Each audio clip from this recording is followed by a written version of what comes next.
Water freezes at 0 degrees and it boils at 100. It is one of the most fixed, reliable facts we learn in childhood, perfectly anchoring the extreme physical states of nature to clean, round numbers. We owe that mathematical neatness to an 18th century Swedish astronomer and mathematician named Anders Celsius. Today, his name is spoken in weather forecasts on nearly every continent.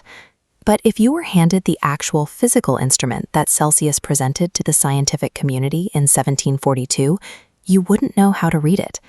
The original thermometer he designed was engineered completely upside down. In his initial proposal, Celsius assigned the number 0 to the exact point where water boils. Freezing, meanwhile, sat all the way down at 100. This created a highly counterintuitive physical reality for anyone using the instrument. If the weather outside was getting hotter, the mercury inside the glass dropped, and the daily temperature reading went down. Our modern temperature scale evolved through a series of historical corrections, transforming from a sound mathematical theory into a tool that actually makes sense to the human eye.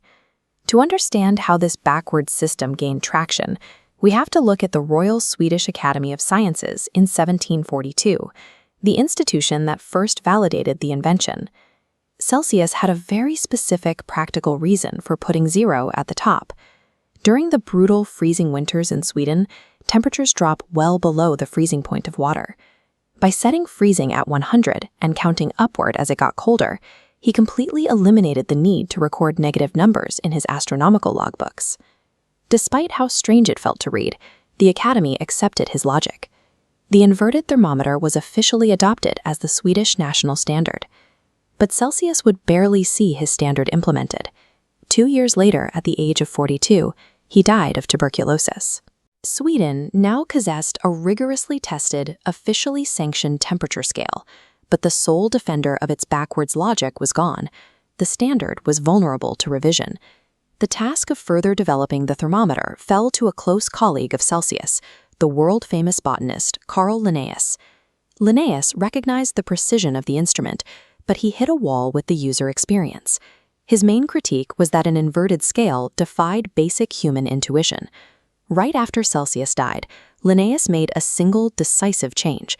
He took the mathematical increments and physically rotated the scale 180 degrees, ensuring that higher numbers represented higher heat.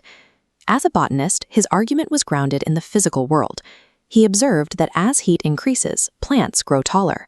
For Linnaeus, it was a practical requirement that the numerical measurement of heat should rise along with the natural growth it caused.